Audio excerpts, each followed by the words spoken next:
السلام علیکم دوستو، کلاؤڈی ملاکنڈ چینل میں خوش آمدید۔ آخر کار سعودی عرب کے لیے فلائٹس کھولنے کا اعلان ہو گیا۔ جی ہاں دوستو، یہ کنفرم خبر ہے اور سعودی عرب کے مشہور اخبار سعودی گزٹ نے اس کی تصدیق کر دی ہے۔ سعودی عرب کی جنرل اتھارٹی برائے سول ایویشن گاکا نے سعودی عرب کے لیے بین الاقوامی پروازیں باقاعدہ کھولنے کا اعلان کر دیا ہے۔ تفصیلات میں جانے سے پہلے اگر آپ بھائیوں نے ابھی تک ہمارے چینل کو سبسکرائب نہیں کیا تو چینل کو سبسکرائب کر کے ساتھ میں بیل کے آئیکن پر بھی پریس کریں تاکہ ہمارے آنے والی ویڈیوز کی اپڈیٹ آپ کو ملتی رہے۔ اگر آپ یہ ویڈیو فیس بک پیج پر دیکھ رہے ہیں تو فیس بک پیج کو بھی لائک اور فالو کریں، کیونکہ ہم ویڈیو اپلوڈ کرنے کے بعد پیج پر بھی شیئر کرتے ہیں۔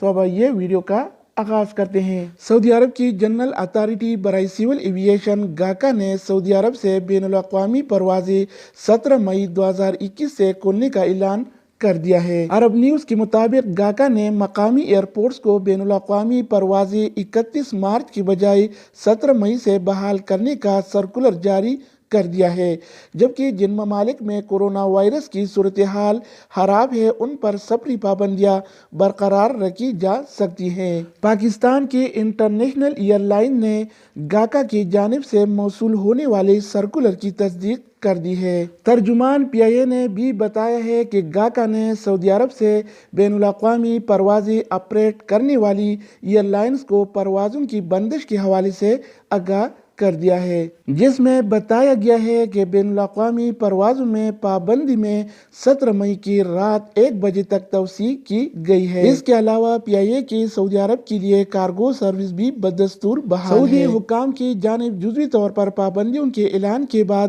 پاکستان سے سعودی عرب کے لیے پروازیں معطل ہیں، تاہم PIA نے سعودی عرب سے پاکستانی مسافروں کو واپس لانے کے لیے یک طرفہ پروازوں کا سلسلہ بحال رکھا ہے۔ سعودی عرب کی جنرل اتھارٹی برائے سول ایویشن گاکا کے مطابق کورونا وائرس سے متاثر ممالک پر سفری پابندیاں 17 مئی 2021 کے بعد بھی برقرار رکھی جا سکتی ہیں۔ تو دوستو، یہ تھی اب تک کی تازہ ترین معلومات۔ مزید نیو اپڈیٹس اور معلوماتی ویڈیوز کے لیے اس چینل کے ساتھ جڑی رہیے، یعنی یہ سبسکرائب کریں تاکہ ہمارے آنے والی ویڈیوز آپ کو ملتے رہیں۔ دوسری ویڈیو کے ساتھ دوبارہ ملیں گے، تب تک خدا حافظ۔